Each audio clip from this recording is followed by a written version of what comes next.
Alright mga tropa, ito nga pala yung karga natin. Gym equipment. So kayo na, napicturean na natin. And yo, what's up mga tropa? Good morning, good afternoon, good evening kung anong oras man kayo nanonood, no?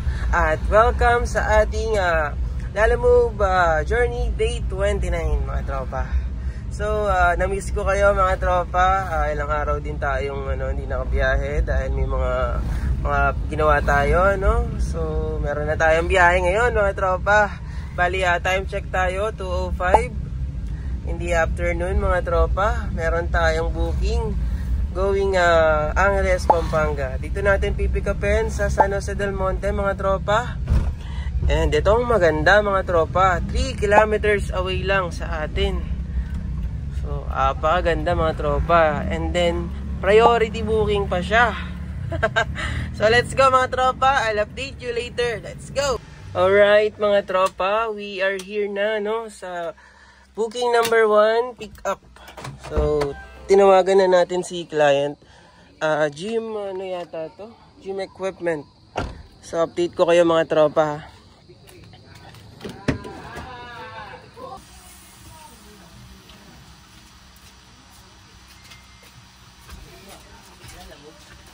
Lalamove sir? Ha? Kita ko sir. Malaki. Ano to?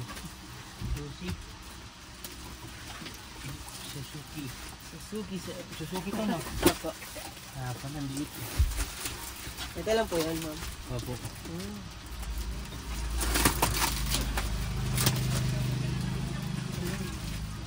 Pwede pa sumakay tao. Opo. Ay, dadaling ko sa kanya ma'am? Opo, kasama. Okay ma'am.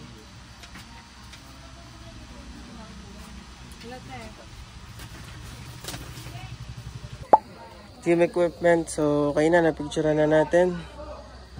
So bali baka mag-MacArthur Highway tayo. Kasi inausap natin si client, no? Di yata siya mag-share sa toll. So gagawin natin MacArthur na lang to. So update ko kayo later mga tropa. So ayun mga tropa, no, while we are on the traffic. Bali ganito kasi mga tropa, no, bigyan ko lang kayo ng idea kung gusto nyong ipasok yung minivan nyo sa Lalamove, no. Based on my own experience mga tropa, no, bali pang day 29 na natin to sa ating Lalamove journey, no.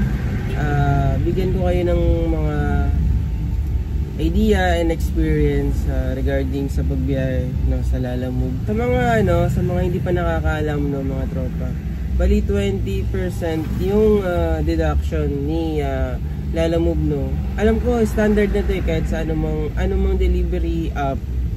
20% yung kinakaltas nila, no, sa mga driver and rider mga tropa.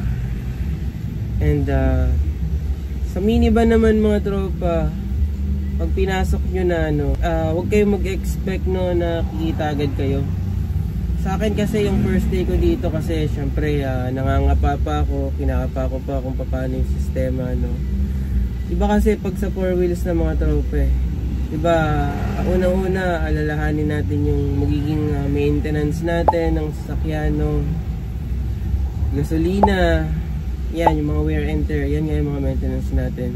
Tapos kailangan din natin na kumita, no, ng para sa pamilya natin, and then panggastos natin sa pang-araw-araw. Kung ito yung gagawin nating source of income, siguro kailangan mo dito maging full-time delivery.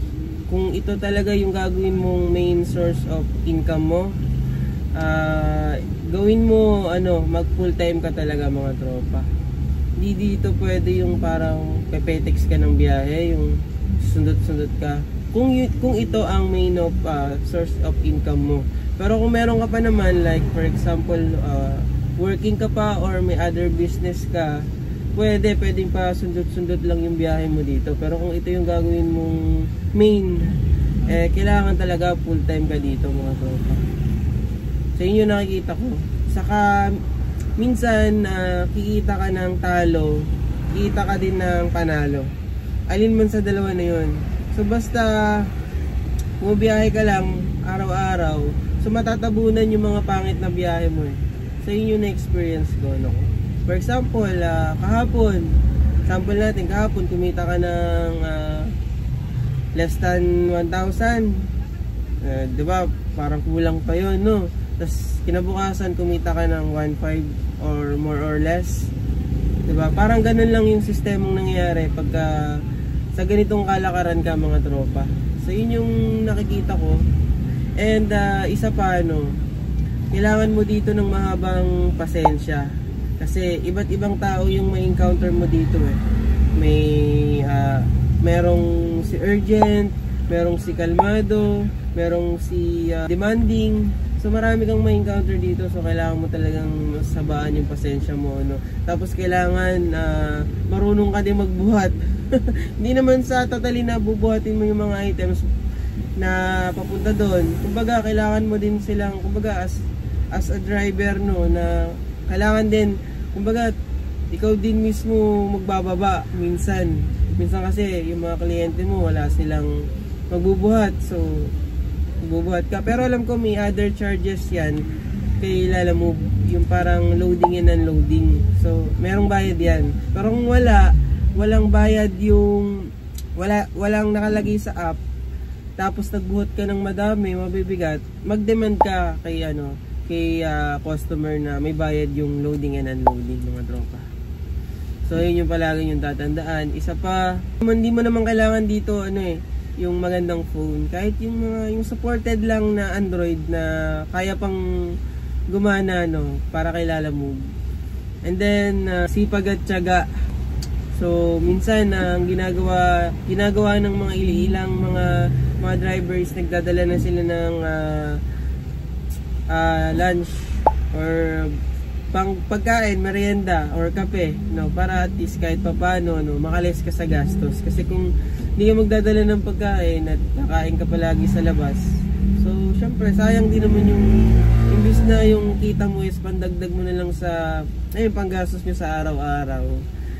Diba? Kung gusto mo lang naman makatipid, at ito pa, mga tropa, kung kukuha ng sasakyan tapos ipapasok mo kay Lalamove, ang karaniwang tinatanong nila dyan kung kaya bang bayaran sa pag-deliver kay Lalamove yung kinuha mong sasakyan. For me, mga tropa, yes or no.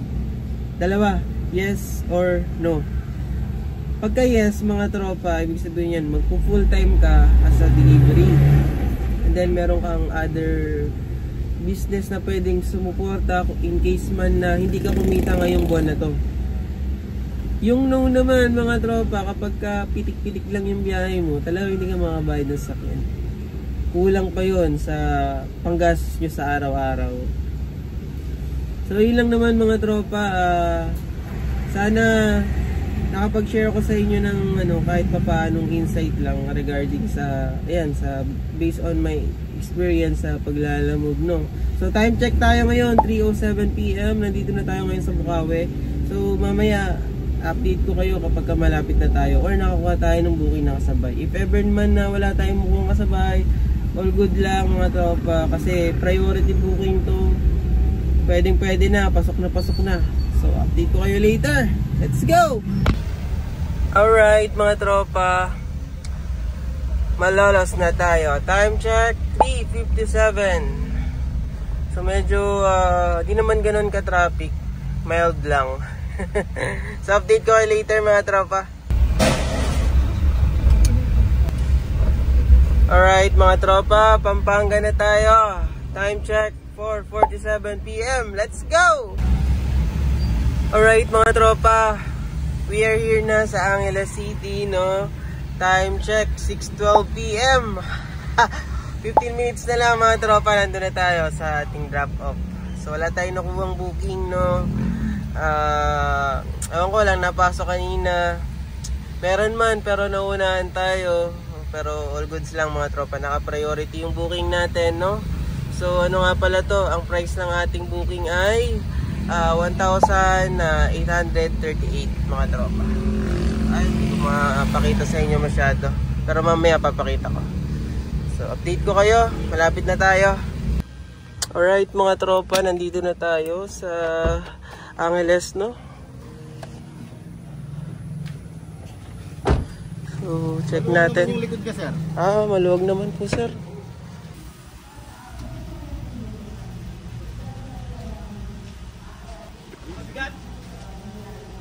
Ha? Madaan lang ito. Madaan lang. Isa lang. Madaan lang. Para ito po yung mabigat nito. Ayun dala doon.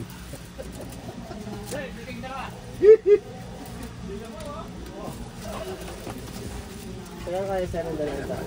Baba muna natin sa...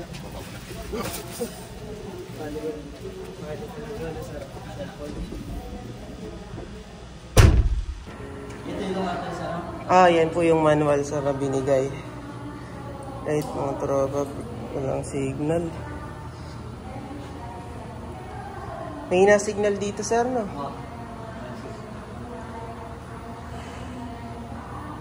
Alright mga tropa, ang ganda dito, no? So wala tayong signal, so picturean lang natin.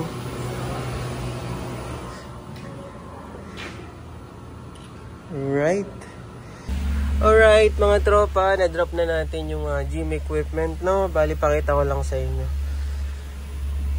Ayan mga tropa, 1,838 yung booking natin, 300 kg na naka priority mga tropa. So 79 kilometers yung layo niya sa atin. 79 kilometers yung layo niya from pick up to drop off. So all goods na rin mga tropa. So kahit di na tayo makakuha ng booking pabalik, all goods na ako kasi alam niyo kung bakit nagtip si customer. So all goods na mga tropa. Bayad na yung gas natin pabalik din. So all goods mga tropa. So bali maghahanap lang muna din tayo ng pares. Gusto ko yung may sabaw para at least makakain muna tayo, no? Bali, time check mga tropa. It's already 7:21 in the evening, no?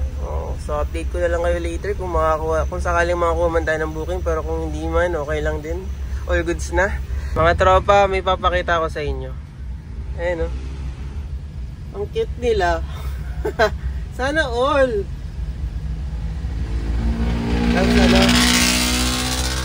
Lalagyan mo ng background song, no? Na love song. Let's go. Shoutout pala sa inyo. Couples of the year 2025. Let's go. Napapailing na lang sila, kuya eh. Shoutout po sa inyo, ma'am. Shoutout sa inyo. Keep the love alive. Let's go.